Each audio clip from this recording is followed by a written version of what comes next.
꼬일 대로 꼬여있는 남북관계, 이대로는 안 된다는 목소리들이 사회 각 분야에서 들려오고 있습니다. 한국 교회 내에서도 해법을 찾기 위해 노력하고 있는데요. 오늘 이슈를 보는 창에서는 이러한 노력의 일환으로 열린 남북관계 이대로 좋은가 포럼 내용을 살펴보겠습니다. 이번 포럼을 주관하신 기독교 통일학회 회장이신 안희섭 교수님 저희 스튜디오에 나와 계십니다. 교수님 나와주셔서 감사합니다. 네, 반갑습니다. 네, 지난주에 남북관계 이대로 좋은가 주제로 포럼을 하셨습니다. 간단한 소개 부탁드리겠습니다. 네, 저희 기독교 통일학회는 성경적인 통일에 대한 그런 이론과 실제를 이제 구현하는 그런 기관인데요. 1년에 4번 학술대회가 있습니다. 그중에 2번은 심도 있는 이론적인 것을 다루고 그다음에 2번은 아주 현실적인 문제를 다루는데 지난번이 그 구체적인 그 이슈를 다루는 그 멘사 토크의 일환으로 저희가 실시한 포럼이었습니다. 네네, 그렇군요. 교수님, 남북관계 이대로 좋은가라는 주제를 가지고 포럼을 하셨는데요. 그것은 곧 남북관계 이대로 좋지 않기 때문에 이런 포럼을 하신 것으로 알고 있습니다. 특별히 지난주에 북미 간의 접촉이 있었는데요. 그 영향력은 어떤지 좀 예측해 볼 수 있을까요? 어차피 한반도 문제라고 하는 것은 이제 남북의 문제를 넘어서는 주변 강대국과의 관계 속에서 해결될 수밖에 없는 상황입니다. 그런데 저희들이 볼 때는 이제 북한과 미국 관계는 지금까지 긴장 일변도였고 특별히 이제 그 핵 문제라든지 사드 문제로 첨예화되어 있었지만 궁극적으로 이 문제, 북한과 미국과의 관계가 예를 들면 다음 차기 미국의 대선 후보들 모두 다 이 북한 핵 문제를 제1순위로 다루고 있는 것을 볼 때 네. 급격한 변화가 있을 거로 예측을 합니다. 그 말은 또 우리 남한에 있는 우리 한국의 시민들이나 특히 기독교인들이 거기에 대해서도 잘 준비하는 그런 철저한 자세가 필요하다고 생각합니다. 네네. 지금 남북관계 정말 살얼음판 걷고 있는 건 조심조심 이렇게 가고 있는데요. 이런 상황 가운데서 회고록 문제가 또 터져서 상황이 더 악화되는 것이 아닌가 이렇게 예측하는 분들이 많은데요. 어떻게 보십니까? 예, 오늘 아침에도 아까 뉴스에서 보면 이제 북한에서도 입장이 나오긴 했습니다. 그런데 일단은 팩트 문제 여부와 그 다음에 거기에 대한 진영 논리들이 다 맞물려 있다고 저는 보는데요.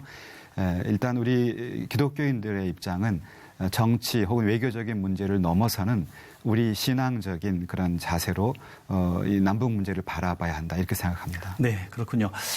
정말 남북 문제 풀 수 없는 수만 가지 문제들이 있는 것 같습니다. 그리고 그 문제점들을 지적하는 사람들의 이야기들은 우리가 충분히 들어왔는데요. 그렇다고 한다면 우리 성경적인 해법이 과연 있을까요? 신학자로서 이 남북 문제, 통일 문제에 접근하려면 먼저 분단의 원인을 보고 그다음에 그것의 미래를 보는 것이 필요한데 네. 이 분단의 원인을 봐도 그것은 충분히 비성경적인 그런 논리 속에서 이루어졌고요. 그리고 지금 풀어가는 과정에서도 마찬가지로 성경의 정신에서 많이 이탈된 면이 많다 이렇게 봅니다. 어차피 정치와 국가는 그 본래 사명이 있지만 성경적인 관점이라고 하는 것은 국가조차도 하나님의 통치를 벗어날 수 없다는 것이죠.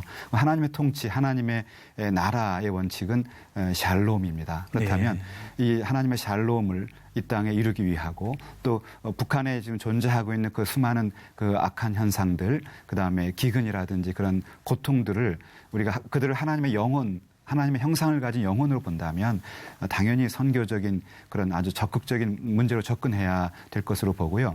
남한의 교회가 혹은 남한의 그리스도인들이 가지고 있는 우리의 그 어떤 재물이든지 우리의 모든 좋은 조건들은 청지기 정신으로 봐야 한다는 겁니다. 네네. 우리가 더 잘 먹고 잘 살기 위한 인조이하기 위한 것이 아니라 청지기 정신을 우리에게 맡겨주셨기 때문에 그것을 우리가 이 시대의 가장 기묘한 문제인 북한 선교와 통일을 위해서 적극적으로 우리가 헌신하는 이런 자세가 필요하지 않나 생각합니다.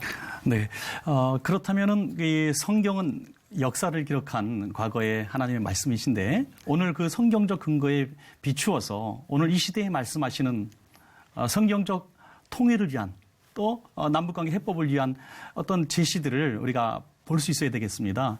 혹시 교수님 이런 논의가 있었을 텐데요. 지금 이 시대 이 상황에서 성경적인 통일을 위한 구체적인 실천 방안 한번 제시해 주시면 고맙겠습니다. 네, 저희가 그 포럼을 하면서 깊은 심도 있는 논의를 했는데 일단 남북 간의 이런 현재 그 경색된 그런 상황을 볼 때 우리 기독교인들은 성경적인 국가관을 가져야 한다라는 입장을 네네. 정리를 했습니다.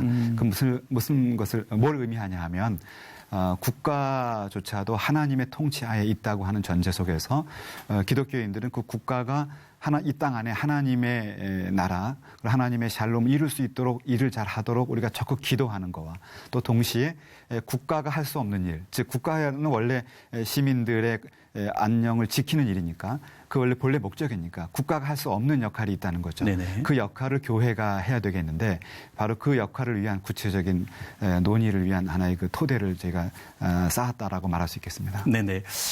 그렇다고 한다면 교회는 이 세속 정치에 휘둘리지 말아야 되겠습니다. 세속 정치에 휘둘려서 교회가 편승하면은 성경적 어떤 이론을 우리가 실천할 수 없게 될 텐데요.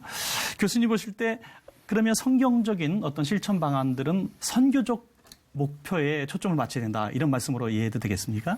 예, 그렇죠. 일단은 이제 북한이라고 하는 그 나라는 일단 우리가 하나 인정해야 될 것은 현실적으로 유엔에 가입되어 있는 국가라고 하는 존재입니다. 그렇기 때문에 우리가 그것을 국가라고 하는 걸 인정하면서 동시에 선교적으로 우리가 봐야 한다는 이야기인데요. 네. 그것은 뭐냐 하면 정치적인 그런 이데올로기적인 그런 논리에 우리가 말리게 되면 선교의 근거가 없어집니다. 그러나 네네. 성경은 그 세상 땅 끝까지 어디라도 복음을 들고 가서 우리가 그 땅을 치유하고 회복할 것을 명령하고 있기 때문에 북한도 정치적인 논리로 우리가 경색되게 우리는 봐서는 안 된다는 것이죠. 네네. 국가는 그렇게 가더라도 교회는 그 본래 선교적 사명, 복음의 사명에 입각해서 북한에 접근해야 되고 네네. 그것이 바로 이 정치가 풀 수 없는 것을 교회만이 할 수 있다라고 생각하는 겁니다. 네.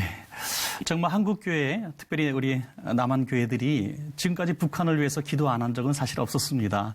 아주 오랫동안 정말 모일 때마다 북한을 위해서 통일을 위해서 기도해 왔는데요. 지금 이 시점에는 정말 너무나 급변하는 남북 관계 또 국제 정세 속에서 이런 북한 선교 전략이 좀 수정돼야 된다. 이런 논의들이 나오고 있습니다. 어떻게 보십니까? 네, 지금까지 이제 남한 교회, 한국 교회의 북한에 대한 그런 인식은 크게 양분돼 왔다고 생각을 하는데요.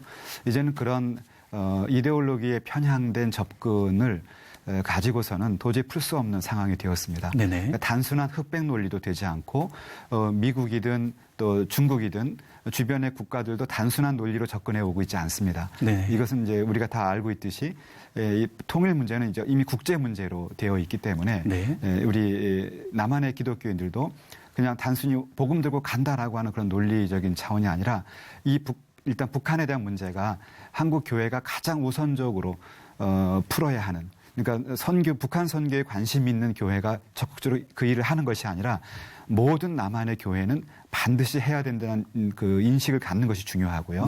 그 다음에는 아주 현실적인 접근을 해야 됩니다. 그러니까 아까 잠깐 말씀드렸듯이 이데올로기적인 접근을 하게 되면 반드시 벽에 부딪히니까 네. 구체적으로 도울 수 있는 방법들을 찾는데 뭐 예를 들면은 디아스포라 한인들을 위한 그런 국제적인 그런 지원의 문제라든지 NGO를 위한 통한 지원이라든지 아니면 이미 한국에 와 있는 탈북민들을 선교의 그 중요한 거점으로 우리가 잘 육성하고 활용해서 접근한다든지 가능한 모든 방법을 동원해야 된다는 것입니다. 네네.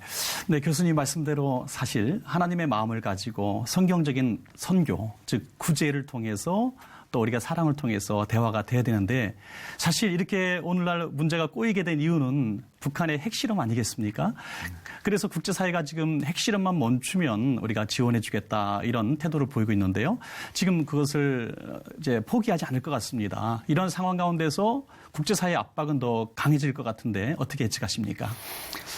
북한 입장에서는 핵을 끝내 포기 안 하려고 할 겁니다. 왜냐하면 자신들이 핵을 가진 국가로 인정을 받고 싶어 하고 그래서 계속 지금 노력을 하고 있는 일환이기 때문에 그것은 다른 말로 하면 그것 아니면 북한의 정권을 유지하기 어렵다는 것을 반증하는 것이기도 하죠. 네. 그렇다면은 제가 현실적인 접근을 해야 된다고 저는 생각을 하는데 그것을 강제적으로 힘으로 이렇게 내려놓게 하는 것은 그들은 죽기 아니면 살기로 나올 거라는 것이 너무 자명한 일이거든요. 네. 그렇다면은 현실적으로 북한과 우리가 일단 기본적으로 북한과 남한이 깊이 있는 그런 대화의 틀을 열어야 합니다.